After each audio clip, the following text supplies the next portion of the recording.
Right, welcome to this week's Hit the Bar, the Shrimps fans panel. We have Brian in the middle there, returning from last week, and then we have James and Liam returning again from last season.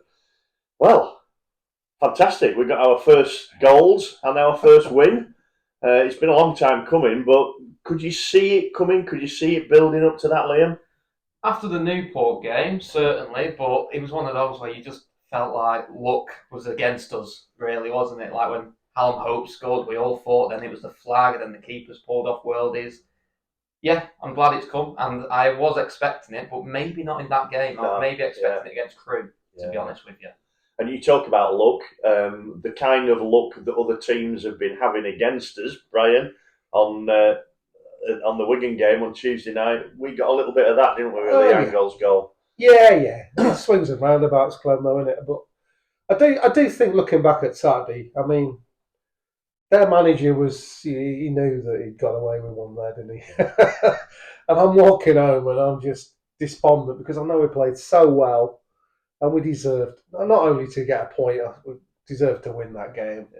Yeah. So when we went to Wigan, I wasn't surprised, to be honest. I thought, well, if they underestimate us in any way, but it was great to see the midfield players running on in the box, and that was the first goal, wasn't it? Yeah.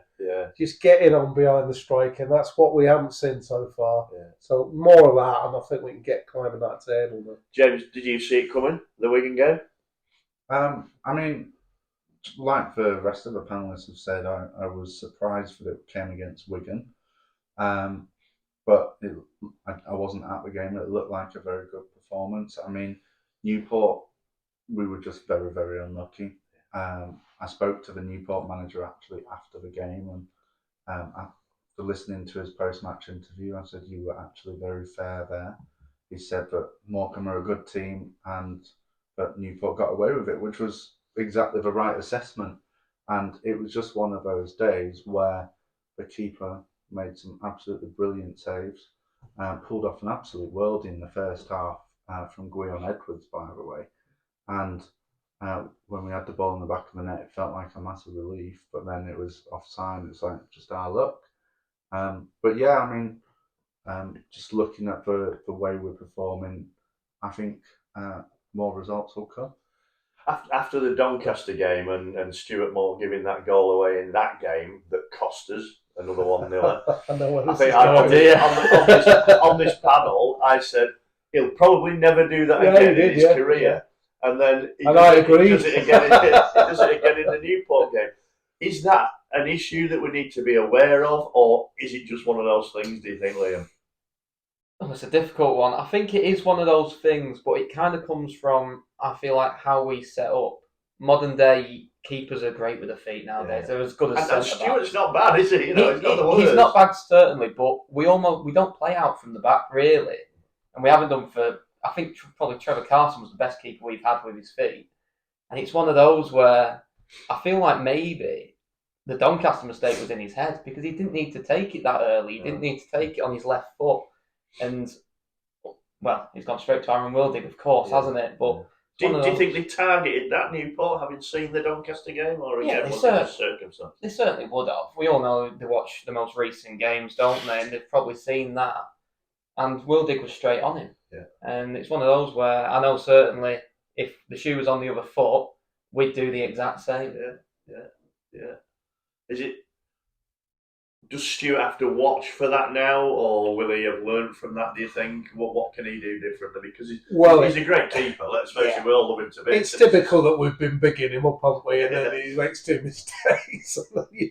I think he's still one of the best goalies in this league, and I'm going to stick with that and hope to flipping Christ he doesn't do it again. He's a good keeper, but I mean, when it happened, I just thought, I can't believe lightning struck twice. No.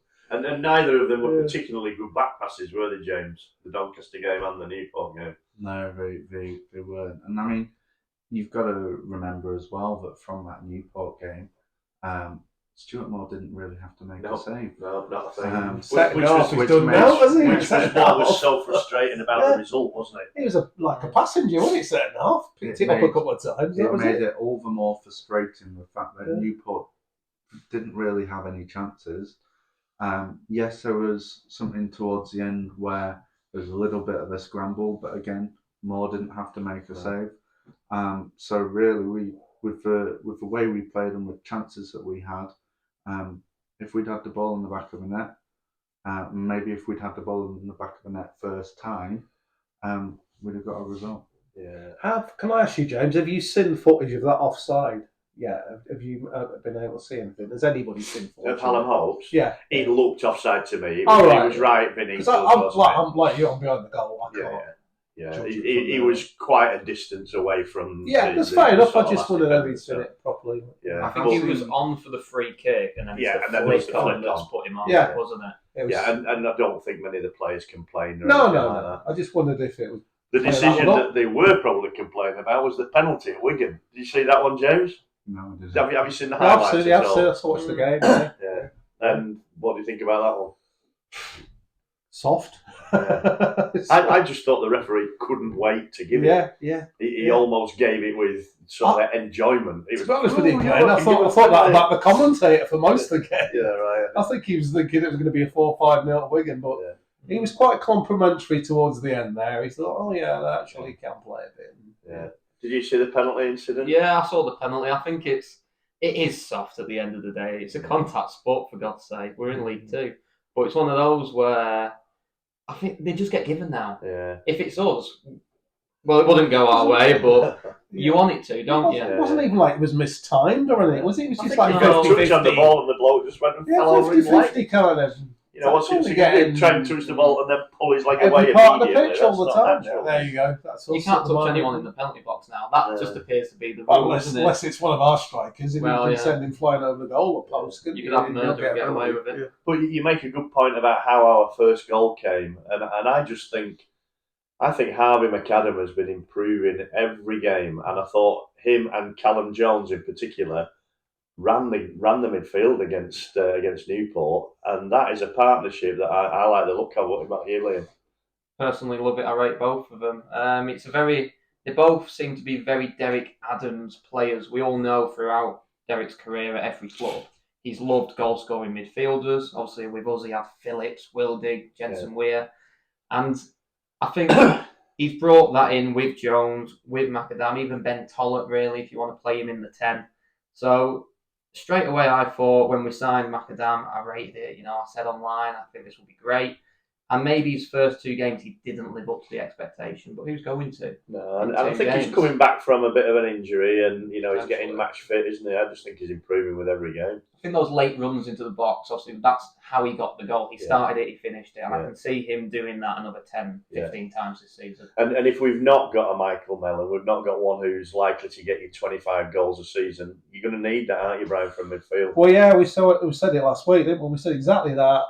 Get those midfield players running in the box, running in behind, and we've got to talk about Lee Angle at some point though, because I thought he did. Going to come on to that. I'm sorry. No, you're fine. We'll go on to that now because we were quite chuffed this week that we did get another striker in. Yeah. In Marcus Dackers, and he's not kicked a ball for Morecambe yet, but has he already made an impact by giving Lee Angle?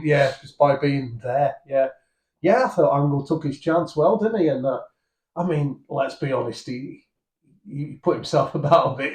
He was a walking booking, wasn't he, from the first minute? And he got booked in. But is that not what we want to see? Good to see. Yeah, it's good to see. But I thought he did well. The goal, he took the goal fine, didn't he? He was there. He was in the right place. He's a good target man. He's like an old-fashioned target man at times. And he should be. That's how you look at him, and you look at his physique, and you're thinking that's exactly what he should be. The others, but we've not seen it, have we? Until the other night. Now we don't know. He might have been nursing a bit of an injury. He might just be not match fit. But James, I don't think they fancied playing against him. Tuesday night is what we want to see from Lee Angle week in, week out if he's going to stay in the team, don't we? Absolutely. With his height, he's going to hopefully be someone that will hold the ball up well and lay it off to the likes of McAdam and Edwards and stuff on the wings. Some people say to me that they don't like what they see from Angle, but I think just give the lad a chance. And it's the same with Marcus Dackers. People are saying they don't like his record. Well, JJ McKeenan, when he came to Morecambe, he'd only scored 4 in like 40 games in his career, and look what happened with him. Yeah. So we've just got to give these lads a chance. On Dacker's, Liam, I was particularly impressed with his interview, and he was sort of stressing that had he stayed at Brighton, he would probably still, for the next couple of years, been playing at under 21s level, under 23s level, and that's not what he wanted. He wants to get into a men's league, and all right, he's played at a lower level than us, but he has scored goals, and he is developing, and he'll be learning all the time. Do you think we might have just picked one up at the right time there in Dackers? I think there's big potential. Obviously, as he says, he left Brighton to go to Salford. Didn't get the shot at Salford. They've loaned him out maybe a league or two below. And now he's got his chance in the division. And I think he offers something really different for the whole league because he's 6'7". But from what I've seen of him, now it's only a few highlights, he's not just a target man we're going to lump it to. He's, with the ball at his feet, he's quite good. When it comes to pace, surprisingly, he's got that pace to maybe go in behind. And I think that's something that's really going to benefit us, that you've got maybe Hallam Hope, who's a bit shorter. You've got Liangle, who can be that target man. And then we've got a mix of both in Marcus Dackers. But he's going to be hungry, definitely. A young lad with his shot in the league where his parent club is. I reckon maybe we could be onto one here. And as you say, I reckon he has already made a difference by kicking the others up the backside.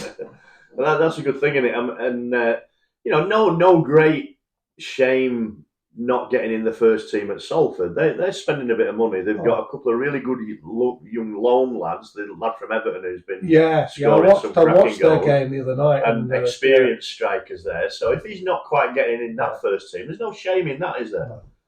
All I'm going to say about that is at least at Morecambe we played on a decent pitch. Yeah, quite. That's another thing. It's absolutely.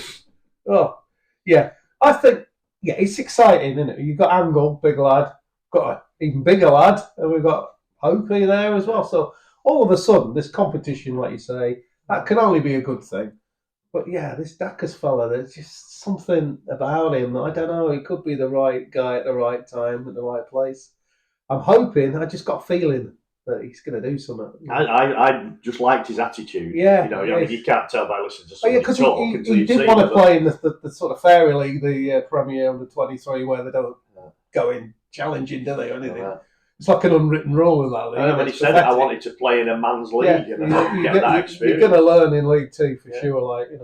And he's not been afraid of travelling either, James. He's come all over the country to get that kind of opportunity. So that's got to be a good thing about his attitude, doesn't it? Yeah, that's exactly what you want to see. If you want to progress as a footballer, you want to be getting experiences at all kind of levels and challenging yourself. And hopefully this will be a big break for him, and be able to progress and be a good player, not just for us, but and he can develop in the future and maybe go up the leagues. But until we've seen what he can do, jury's out, I suppose.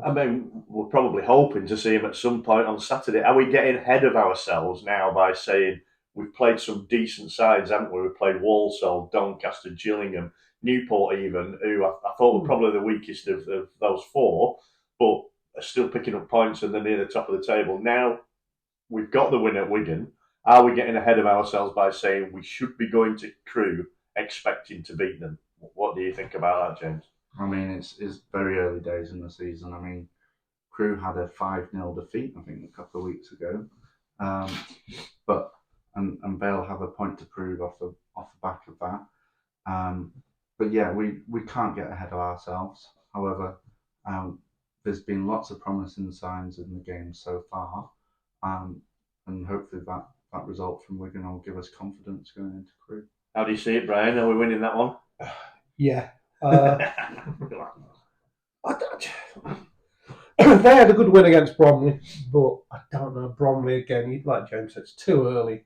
Bromley had a good start, but they've had a couple of bad results recently, so we don't know how good they are, to be honest. But they've got a Tonkin, don't they? Blackpool. I know they probably put some younger lads in that game, Crewe, but I've got a feeling this is the one. We're going to go for it. Liam, confident? I feel like it's about time we win 1-0, to be honest with you. But playing Derek Ball. I mean, what was 18% 18% at Wigan? Doesn't What's that all matter, about? does That's it? far too Yeah, much. yeah. I am confident, but I'm always confident. That's just naturally who I am. Yeah. I do feel like we'll win, and I do reckon it's going to be a 1-0, 2-1. It's going to be a close game because they're going to want to come back, aren't they? As you say, they've got a Tonkin, so they've now got that kick up the backside themselves to go. They're going to see us as an opportunity to get points. Yeah, I get that. We're going to see them as an opportunity. Yeah. I can see them underestimating us, though, thinking this could be our chance to pick easy 3 points. Yeah, I mean, they've not been doing the homework if they do, but if they're just looking at the results and they're saying this is a team that's lost 4 on the spin, we've got to have a chance. They're definitely going to come at us and make it an open game. I can see us shutting them out, put it that way, Glenn, and if we can get the forward guys going forward as they, we're going to do and be more active that way. We can win that game. We need to win that game. We're bottom. Well, we need to be winning a few, but I think we're all confident going into Saturday's game at Crewe. We hope we can come back here and talk about a fantastic victory. For now, up the Shrimps.